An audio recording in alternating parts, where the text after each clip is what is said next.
अवधूत चिंतन श्री गुरुदेव दत्त श्री स्वामी समर्थ। नमस्कार, तुम्हा सर्वांचं आपल्या स्वामी शक्ती या चॅनलमध्ये मनापासून स्वागत आहे। भक्तांनो, बघाच 12 नोव्हेंबर मंगळवार। खरं तर आज असणारा मंगळवार हा कार्तिक महिन्यातील सर्वात महत्त्वाचा मंगळवार आहे, कारण आज कार्तिकी एकादशी आहे।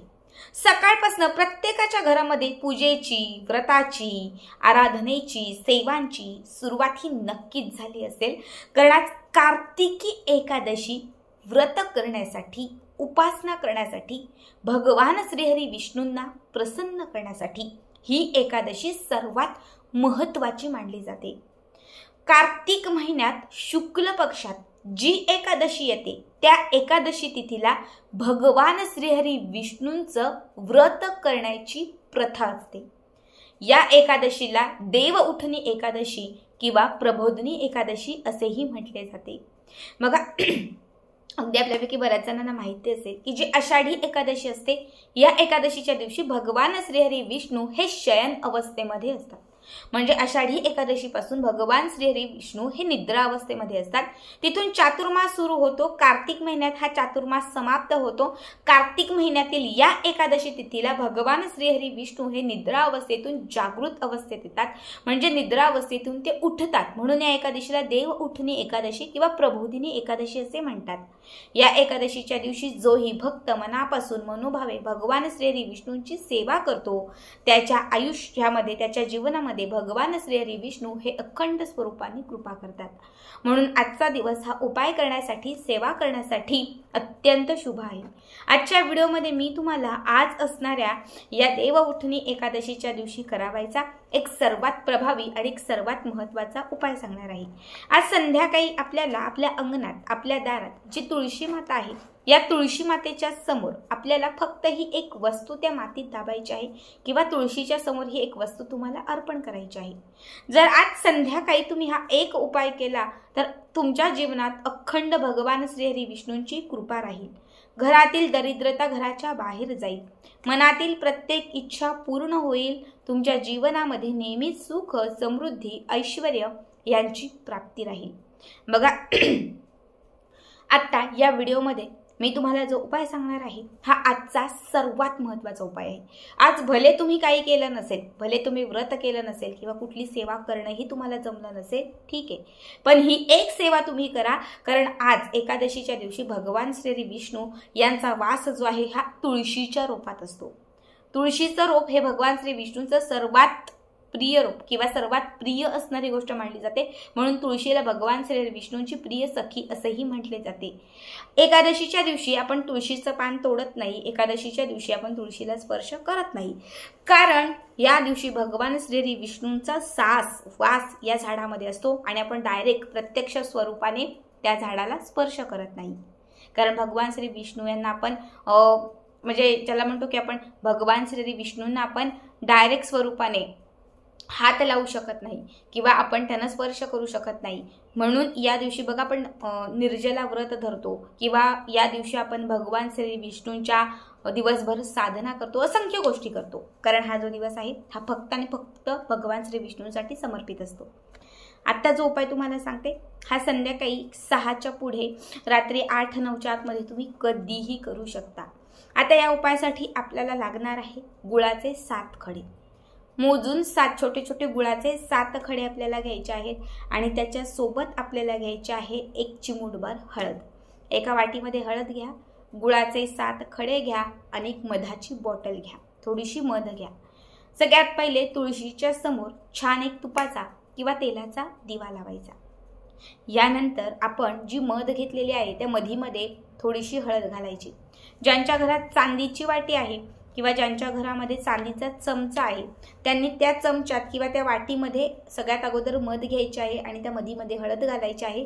मध त्या हळदीमध्ये पूर्ण मिक्स करायचे आहे आणि व्यवस्थित मिक्स झाल्यानंतर चमच्याने तुळशीच्या समोर, तुळशीला लागू नये, तुळशीच्या बुडाजवळ ही हळद आणि मध अर्पण करायची आहे। ही हळद तिथे हळद आणि मध अर्पण करत असताना ओम नमो भगवते वासुदेवाय नमः, ओम नमो भगवते वासुदेवाय नमः, ओम नमो भगवते वासुदेवाय नमः या मंत्राचा जप करायचा आहे। ठीक आहे, हे अर्पण करून झालं की त्यानंतर आपण जे गुळाचे 7 खडे घेतलेले आहेत, आता सगळ्यात पहिले काय करायचं तर एक नागवेलीचं पान घ्यायचं, ज्याला विड्याचं पान म्हणतो. समजा विड्याचं पण नसेल तर तुम्ही एखादं आंब्याचं पान घेतलं तरीही चालेल. आंब्याचं किंवा विड्याचं दोघांपैकी कुठलंही एक पान तुम्हाला घ्यायचं आहे. हे तुळशीच्या समोर, तुळशीच्या बुडाजवळच तुम्हाला पान ठेवायचं आहे. सगळ्यात पहिले उजव्या हातामध्ये गुळाचा खडा घ्यायचा आहे. या गुळाच्या खड्यावर पुन्हा एकदा थोडीशी हळद घालायची आहे. चिमटीने हळद घाला. हा गुळाचा खडा हातात ठेवून त्या खड्यात तुमची जी इच्छा असेल ती इच्छा व्यक्त करा. त्यानंतर जो मंत्र सांगतीये विष्णू गायत्री मंत्र, हा मंत्र 7 वेळा म्हणा. ओम नारायणाय विद्महे वासुदेवाय धीमहि तन्नो विष्णू प्रचोदयात्. ओम नारायणाय विद्महे वासुदेवाय धीमहि तन्नो विष्णू प्रचोदयात्. ओम नारायणाय विद्महे वासुदेवाय धीमहि तन्नो विष्णू प्रचोदयात्. ओम नारायणाय विद्महे वासुदेवाय धीमहि तन्नो विष्णू प्रचोदयात्. हा विष्णू गायत्री मंत्र म्हणून झाला की त्यानंतर हा गुळाचा खडा जी आपण तुळशी लावलेली आहे, म्हणजे जी आपल्या समोर तुळशी माता आहे, तिथे थोडी माती बाजूला करायची आणि त्या मातीमध्ये हा खडा थोडासा दाबायचा. पुन्हा दुसरा गुळाचा खडा घ्यायचा, पुन्हा थोडी हळद घालायची, पुन्हा इच्छा व्यक्त करायची, विष्णू गायत्री मंत्र म्हणायचा. त्यानंतर पुन्हा त्याच खड्याच्या बाजूला हा दुसरा ठेवून द्यायचा, पुन्हा त्यावरती थोडी माती दाबायची. असे घेतलेले 7ही गुळाचे खडे एक एक करत अभिमंत्रित करायचे आहेत. 7ही गुळाच्या खड्यांवर हळद घालून ते तुम्हाला आजच्या दिवशी तुळशीला अर्पण करायचे आहेत. कारण गुळ लक्ष्मीला सर्वाधिक प्रिय मानले जाते, म्हणून माता लक्ष्मीच्या दैवी कुठल्याही सेवा असतील तर त्या सेवांमध्ये गुळ आणि खोबरं आवर्जून ठेवलं जातं. शिवाय हळद ही भगवान श्री विष्णू यांची सर्वात प्रिय मानली जाते, तर माता लक्ष्मीला हळद ही प्रसन्न करणारी असते.